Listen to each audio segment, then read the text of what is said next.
છેલ્લા કેટલાય દિવસોથી ગુજરાતની રાજનીતિમાં સૌથી વધુ ચર્ચામાં જો કોઈ મુદ્દો હોય તો એ ચૈતર વસાવા સામે નોંધાયેલો કેસ, એમાં થયેલી સજા છે। પરંતુ શું તમે જાણો છો કે માત્ર એક જ ધારાસભ્ય નથી જેમની સામે કેસ છે? એટલે તમને ખબર હશે કે ઘણા બધા ધારાસભ્યો સામે કેસ છે।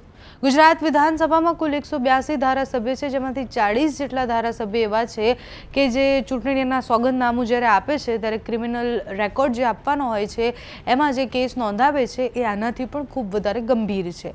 29 ધારાસભ્ય સામે ગંભીર ફોજદારી કેસ છે, કોઈ સામે હત્યાના કેસ છે તો કોઈ સામે મહિલાઓ વિરુદ્ધના કેસ છે, તો ઘણા બધા ધારાસભ્ય સામે દેશદ્રોહનો, લૂંટનો અને ગંભીર એવી કલમો છે કે જે સજાને પાત્ર છે અને એ ધારાસભ્યએ પોતાના સોગંદનામામાં લખેલું છે।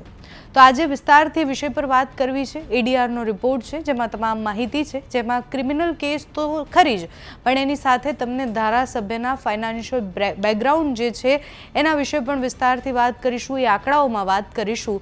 ગુજરાતના 40 ધારાસભ્ય સામે ક્રિમિનલ કેસ છે। કુલ જીતાયેલા 182 ધારાસભ્ય છે, ક્રિમિનલ કેસ ધરાવતા 40 ધારાસભ્ય છે, ગંભીર ફોજદારી કેસ જેના પર છે એવા 29 ધારાસભ્ય છે। અને ઈડીઆરના રિપોર્ટ મુજબ 3 ધારાસભ્ય સામે હત્યાના પ્રયાસના કેસ છે, 4 ધારાસભ્ય સામે મહિલાઓ વિરોધના ગુના છે, 1 ધારાસભ્ય સામે બળાત્કારનો કેસ પણ છે।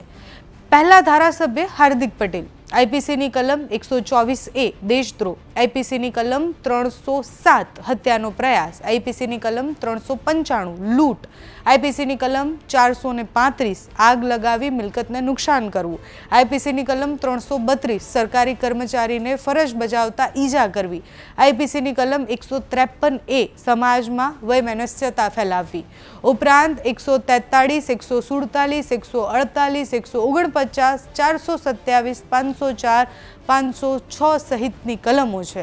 બીજા ધારાસભ્ય છે કાલુભાઈ રાઠોડ, ઉનાના ધારાસભ્ય છે, આઈપીસીની કલમ 307 હત્યાનો પ્રયાસ, આઈપીસીની કલમ 504 અપમાન કરી અને ઝઘડો ઉશ્કેરવો, આઈપીસીની કલમ 114 ગુનામાં સહભાગી બનવું।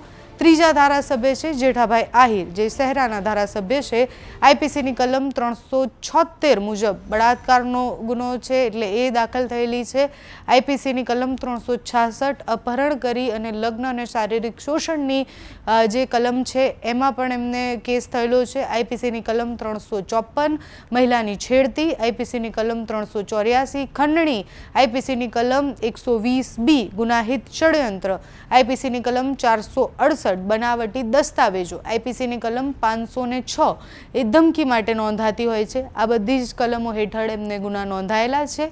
ચોથા ધારાસભ્ય છે કિરીટ પટેલ, પાટણના ધારાસભ્ય છે, કોંગ્રેસના નેતા છે, આઈપીસીની કલમ 307 છે, હત્યાનો પ્રયાસ હોય છે, આઈપીસીની કલમ 304 એ બેદરકારી ભર્યું કૃત્ય અને એની વાત છે, આઈપીસીની કલમ 467 અને 468 બનાવટી દસ્તાવેજ બનાવવાના, આઈપીસીની કલમ 380 ચોરી અને વગેરેના ગુના હોય છે, આઈપીસીની કલમ 354A એ યૌન સતામણીનો ગુનો છે, એનામાં પણ એમની ફરિયાદ નોંધાયેલી છે। એટલે આ બધી કલમો એવી છે કે જેના ઉપર કેસ થયેલા છે, એ કેસમાં એ કલમો નોંધેલી છે। પાંચમા ધારાસભ્ય છે શૈલેષભાઈ સોટ્ટા, જે શૈલેષ મહેતા છે, ડભોઈના ધારાસભ્ય છે, એમની સામે આઈપીસીની કલમ 332 જે સરકારી કર્મચારીને ફરજ દરમિયાન ઈજા પહોંચાડવી, આઈપીસીની કલમ 353 સરકારી કર્મચારી પર હુમલો કરવો, આઈપીસીની કલમ 427 જાહેર મિલકતને નુકસાન પહોંચાડવું, જાહેર સંપત્તિ અને નિવાસ સ્થાનને નુકસાન પહોંચાડે એ કાયદા હેઠળ આવે છે।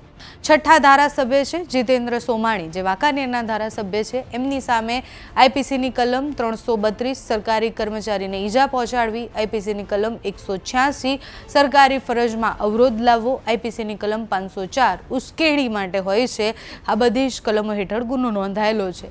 સાતમા ધારાસભ્ય છે અમિત ઠાકર, જે વેજલપુરના ધારાસભ્ય છે, એમની સામે આઈપીસીની કલમ 506 ધમકી, આઈપીસીની કલમ 323 મારપીટ, આઈપીસીની કલમ 341 ગેરકાયદેસર રોકવું, ગેરકાયદેસર કામ જે હોય છે એની માટેની હોય છે, આઈપીસીની કલમ 143 47 ગેરકાયદેસર તોડવું અને રમખાણ માટેના જે ગુના નોંધવામાં આવતા હોય છે એ બધી જ કલમો હેઠળ આટલા ધારાસભ્ય સામે ગુના નોંધાયેલા છે।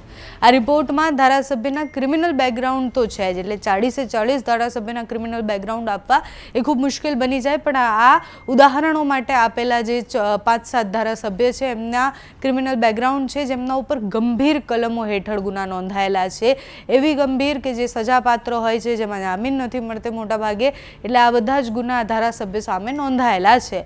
આના સિવાય આ રિપોર્ટમાં ફાઇનાન્શિયલ બેકગ્રાઉન્ડ છે એની માહિતી પણ આપવામાં આવી છે, જે ખૂબ રસપ્રદ છે.